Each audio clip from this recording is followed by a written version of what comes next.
my recommended budget actually anticipated language skills and creativity over the years.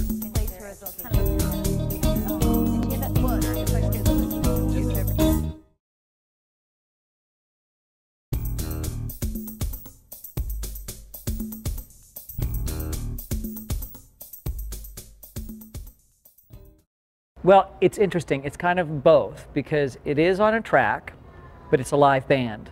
So in January, we all got together with the guys that we always use for the more rock and roll kind of shows that we do, and we sat here on stage and did an entire, I'd say about a 13-hour day, where we just sat here and just knocked them out one after the next, and just had like a ball doing it, and like. Because we all know this stuff. So we were like, oh, it'd be cool if we did this. Or let's put, like, I brought a little toy piano that I got for Christmas. And I was like, let's put the toy piano on this. It'll be amazing, So there was a lot of kind of having fun with all this music and spending a day doing it. And that's pretty much what we did. So you're hearing a live band that's recorded. And it's almost as if they are singing to the live band. The only thing that's different is if something screws up, well, you don't have the live band to save your butt like you usually do.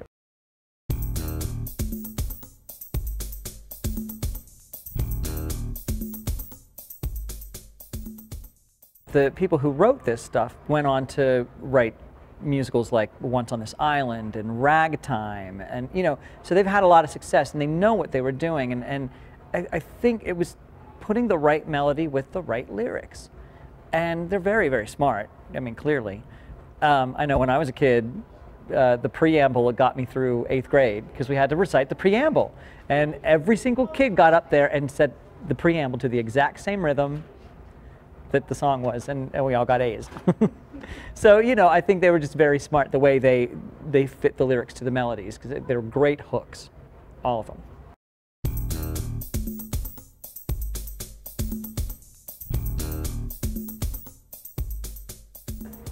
I don't know. I think it was a mistake, to be quite honest, because I know for me, was it ABC? I think that started them.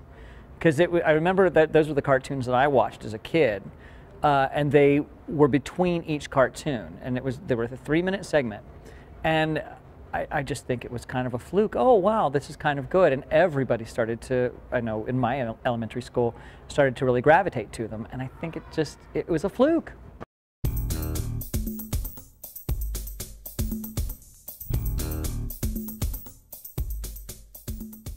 Yeah. What's funny? When you listen to it, you're like, oh, there's a simplicity to it that's really kind of catchy. But when you're actually doing it, because I've actually done the show before, and the actors fall into the same traps, because it's not easy. The rhythms are not easy. The melodies are kind of rangy, they're at sometimes simple. But if you listen to songs like Verb or Gravity, the songs are not linear. So they're not the same rhythms all the time. You might be singing the same lyric 5 different times in a song, but it's always a different harmony or a different rhythm. So something is always just a little bit off to just keep your senses moving. So it's not only educational for kids, but it's educational for the performers and the musicians as well. So it's interesting.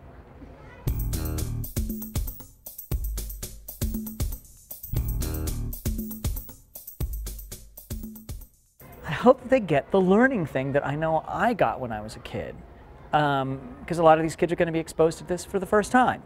So I know that the stuff that Kitty has done with the staging and what the actors are doing is amazing, and I think it's very clear. And I hope that the music lends itself to the learning curve of what's happening here. And I also hope that they're surprised that it's so rock. Like we're not doing, oh, rock and roll for children's theater. We're doing rock and roll. There's some Hendrix moments in here. There's some wackiness. There's, Total Supremes. There's Tina Turner.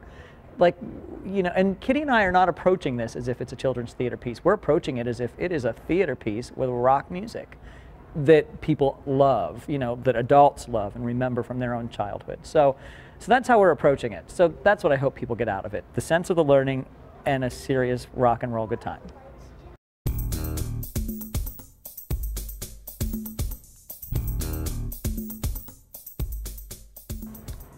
I like it all. I have different reasons for liking different segments of the show. Like I love the verb number. It's the opening. It's completely out of nowhere. It's just hysterical. But I think my favorite song is Interjection. So, and what we've done is we've connected a lot of it to make the time contained into an hour or a little more than an hour. So we've connected Conjunction Junction to Interjection. And I just love that sequence. There's such energy to it. Everybody sounds amazing singing it. It's very uplifting. I don't know, it's just great. And we had fun doing the tracks, and they're a little more, I don't know, they're just a little bit different from what you're used to. So that's probably my favorite.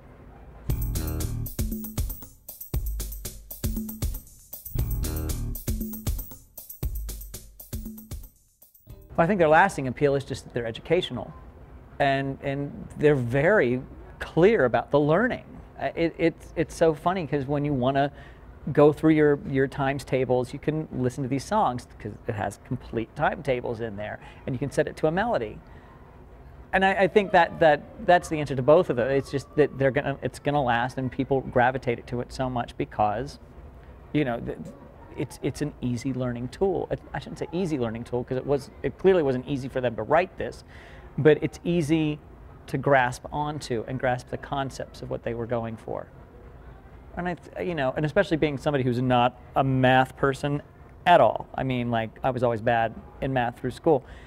These got me through. So I think that's the long-lasting appeal, because people are always learning.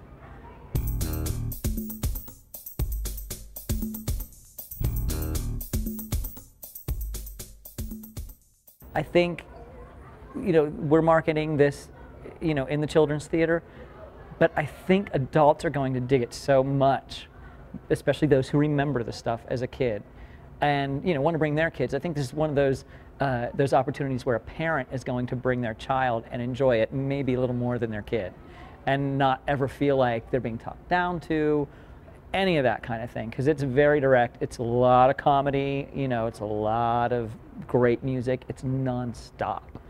So I hope, I would love to see as many adults out there as kids.